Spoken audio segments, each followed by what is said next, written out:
আগামী দিন আর কোনো স্বৈরাচার এসে এই দেশের মানুষের রাজনৈতিক অধিকার সহ অন্য সকল নাগরিক অধিকার কেড়ে নিতে না পারে। এই যে 5ই আগস্টের ছাত্র জনতার আন্দোলন, এখানে এই উত্তরার মানুষের, উত্তরার অধিবাসীদের বিশাল একটি অবদান রয়েছে। উপস্থিত মা বোনেরা, উপস্থিত এলাকাবাসী, উপস্থিত আমার দলীয় সহকর্মীবৃন্দ, আসসালামু আলাইকুম। অনেক রাত হয়ে গিয়েছে, আপনারা নিশ্চয়ই এর মধ্যে খবর দেখেছেন বা খবর পেয়েছেন। সেই ময়মনসিংহে সকালে গিয়েছি, ময়মনসিংহ থেকে গাজীপুর মিটিং শেষ করে আপনাদের এখানে আসলাম।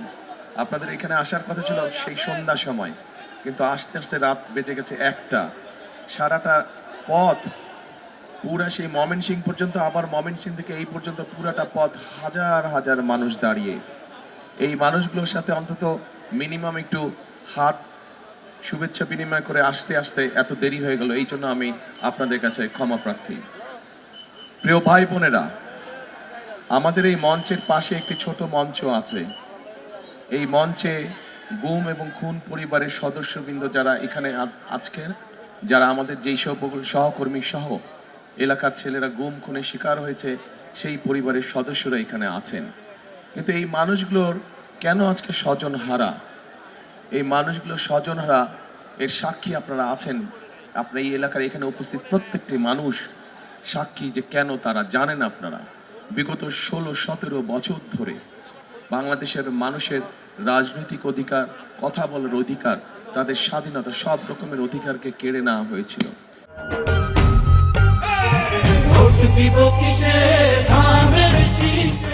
এবং সেই অধিকারের পক্ষে কথা বলতে গিয়েই এই মানুষগুলো তাদের স্বজনদেরকে হারিয়েছেন।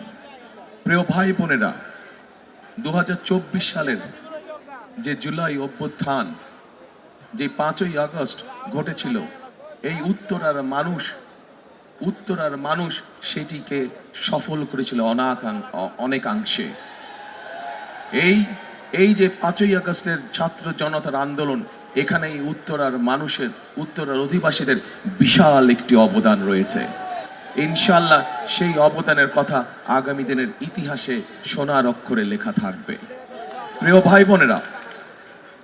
ভাই বোনেরা, 5ই আগস্ট দেশে একটি পরিবর্তন এসেছে।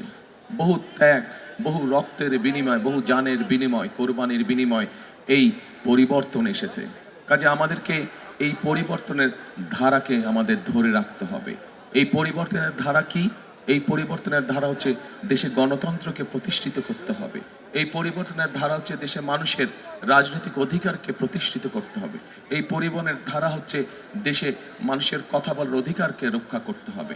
এই পরিবর্তনের ধারা হচ্ছে দেশে মানুষের ভোটের অধিকারকে শক্ত ভিত্তির উপর স্থাপন করতে হবে, যাতে করে আগামী দিন আর কোনো স্বৈরাচার এসে এই দেশের মানুষের রাজনৈতিক অধিকার সহ অন্য সকল নাগরিক অধিকার কেড়ে নিতে না পারে।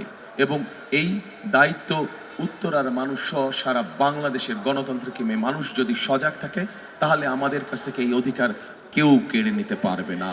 প্রিয় ভাই বোনেরা,